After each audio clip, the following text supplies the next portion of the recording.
Hi friends, ఇదిగోండి మేము మెంతుల్ని నానబెట్టి ఇలా వేసామండి. ఈ టబ్స్ లో ఇలా వెడల్పాటి టబ్బులో సగం మట్టి ఉంటే చాలు. ఎంత బాగా వచ్చిందో చూడండి.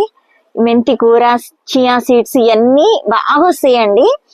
మైక్రో గ్రీన్స్ లాగా యూజ్ చేసుకోవచ్చు. దీన్ని కొత్తిమీర లాగా ఇప్పుడు కొంత కట్ చేసేస్తున్నాను. ఇట్లా ఎంత బాగా వచ్చిందో, భలే వచ్చింది. ఇదిగోండి, ఇది ఇంకా తర్వాత రోజు వేసింది. దీనికి ఈ 2 రోజులు అయితే ఇంకా కొంచెం బాగా వస్తాయి ఇవి. ఇదో చూడండి ఎంత బాగా వచ్చిందో.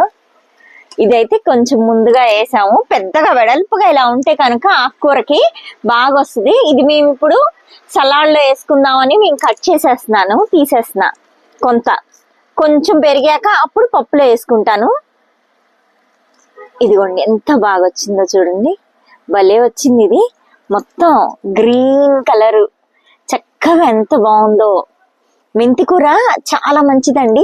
ఈ షుగర్ ఉన్న వాళ్ళకైతే ఇంకా మంచిది. ఇది ఇలా మెంతుల్ని నానబెట్టుకొని ఒక రోజు ముందు నైట్ నానబెట్టుకొని తర్వాత ఇలాగా ఒక టబ్బు ప్రిపేర్ చేసుకోవాలండి. మట్టిలో వేసేసి మెంతుల్ని పైన మట్టి కప్పేయటమే.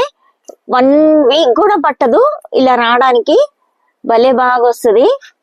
ఇలా మనం ఆర్గానిక్ గా పెంచుకుంటే మన పిల్లలకి మన హెల్త్ చాలా మంచిగా ఉంటదండి. ఎటువంటి హెల్త్ ప్రాబ్లమ్స్ రావు. ఇలా ఫ్రెష్ గా కోసుకొని కట్ చేసుకొని సలాడ్ గా గానీ లేకపోతే కొత్తిమీర లాగా పైన జల్లుకుంటే కూరలో చాలా మంచిది. దీన్ని ఉడకబెట్టుకోకూడదు. దీంట్లో ఉన్న ప్రోటీన్స్ అన్ని పోతాయి, విటమిన్స్ అవన్నీ పోతాయండి. ఉడకబెట్టకుండా పైన దించే ముందు పైన జల్లుకోవాలి కొత్తిమీర లాగా. లేకపోతే సలాడ్ లో పచ్చిగా వేసుకొని తినేయచ్చు. టేస్ట్ చాలా బాగుంటుందండి. మనం ఫ్రెష్ గా చేసుకున్నాం కాబట్టి మీరు కూడా ఇట్లా చేసుకోండి. మీకు కూడా ఇలా బాగా వస్తాయి. చాలా ఈజీ చేసుకోవటం. చూడండి ఎంత బాగుందో. వేర్లు భలే బాగా వచ్చినాయి. బాగా వస్తుంది ఇలాగా. ఇంకా ఇది మిగిలినంతా పెరిగిన తర్వాత నేను పప్పులో వేసుకుంటాను. ఇప్పుడు ఇది సలాడ్ లో యూజ్ చేసుకుంటా.